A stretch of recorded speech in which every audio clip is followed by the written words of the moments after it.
ప్పుడు మాత్రం మీకు అదృష్టం పండిందని గుర్తు. కవచం పెట్టకముందు మీరు శివాలయంలోకి వెళ్ళారంటే మీ భాగ్యం పండిందని గుర్తు. ఎందుకో తెలుసా? ఈ సమస్త ప్రపంచమునందు కేళి చేసే శివస్వరూపం దర్శనం అవ్వాలంటే నందీశ్వరుడికి ఆయన ఇలా ఉంటే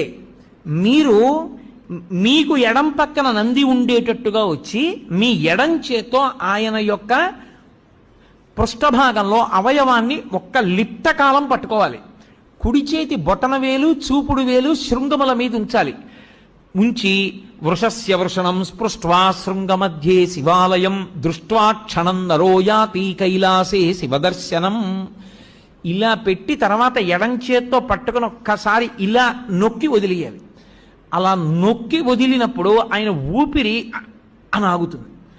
ఆయన ఊపిరిలో సయ్యాటలాడుతూ ఉంటాడు ఊయలలో శివుడు. ఆ ఊయల ఆగుతుంది.